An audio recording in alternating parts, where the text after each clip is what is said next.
ఈరోజు మనం చెప్పుకోబోతున్న స్టోరీ మాయమైన రూ. 5 రహస్యం. ఒక చిన్న గ్రామంలో రోహిత్ అనే బాలుడు ఉండేవాడు.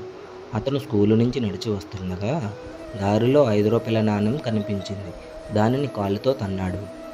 ఆ కాలుతో తన్నడం వాళ్ళమ్మ దూరం నుంచి చూసి రోహిత్ను అడుగుతుంది, ఎందుకు బాబు ఆ నాణెంను అలా తన్నావు అని. అప్పుడు రోహిత్ అంటాడు, అమ్మా కేవలం రూ. 5 కదా అని అంటాడు. అప్పుడు వాళ్ళమ్మ, ఈరోజు నువ్వు తన్నిన ఆ రూ. 5 విలువ నీకు ఏదో ఒక రోజు తెలుస్తుంది అంది. రోహిత్ మాత్రం పట్టించుకోలేదు. ఆ రాత్రి అందరూ నిద్రపోయాక అతనికి ఒక విచిత్రమైన శబ్దం వినిపిస్తుంది. రోహిత్, రోహిత్ అని ఎవరో పిలుస్తున్నారు అని భయపడుతూ కళ్ళు తెరిచాడు. అతని గదిలో ఒక చిన్న వెలుగు కనిపించింది. ఆ వెలుగు మధ్యలో ఒక బంగారు నాణెం మెరుస్తోంది. నువ్వెవరు అని అడిగాడు రోహిత్. నేను డబ్బు విలువ నేర్పించే నాణ్యాన్ని అని ఆ నాణ్యం మాట్లాడుతుంది. రోహిత్ ఆశ్చర్యపోయాడు. రేపు ఉదయం నుంచి నీ జీవితంలో ఒక ఆట మొదలవుతుంది, జాగ్రత్త అని చెప్పి ఆ నాణ్యం మాయమైపోయింది. మరుసటి రోజు స్కూలుకి వెళ్తుండగా రోహిత్ జోబిలో ఉన్న రూ. 10 ఎక్కడో పడిపోతాయి. అతను చాలా వెతికాడు, కానీ దొరకలేదు. ఆ రోజు అతనికి ఇష్టమైన చాక్లెట్ కొనుక్కోలేకపోయాడు. అయ్యో నా డబ్బులు పోయాయి అని బాధపడ్డాడు. ఆ రాత్రి మళ్ళీ ఆ బంగారు నాణెం కనిపించింది. పోయిన రూ. 10 బాధ ఎలా ఉందో తెలుసా అని అడిగింది. రోహిత్ తల ఊపాడు.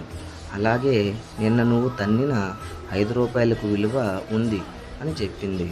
అప్పుడు రోహిత్ డబ్బును జాగ్రత్తగా చూసుకోవడం ప్రారంభించాడు. ఒకరోజు స్కూల్ నుంచి నడిచి వస్తుండగా రోడ్డుపై ఒక వృద్ధుడు కూర్చొని ఉండడం చూశాడు.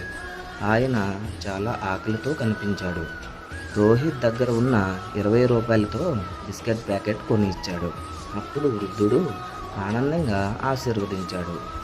నీ మంచి మనసుకు దేవుడు మంచి ఫలితం ఇస్తాడు బాబు అన్నాడు. కొన్ని రోజుల తర్వాత స్కూల్లో ఒక పోటీ నిర్ణయించాలని అనుకున్నారు.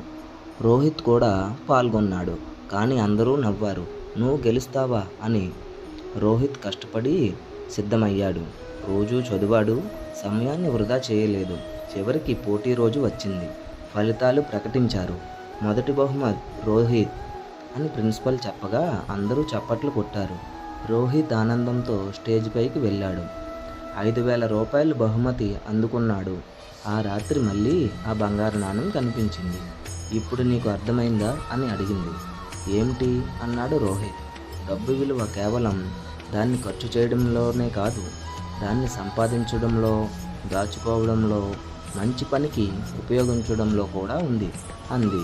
రోహిత్ చిరునవ్వుతో, అవును ఇప్పుడు నాకు అర్థమైంది. చిన్న రూ. 5 5,000 వాటి వెనుక ఉన్న కష్టమే అన్నాడు.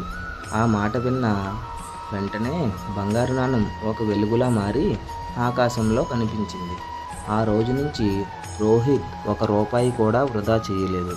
పెద్దయ్యాక ఒక విజయవంతమైన వ్యాపారిగా మారి పేద పిల్లలకు ఉచితంగా చదువు చెప్పాడు.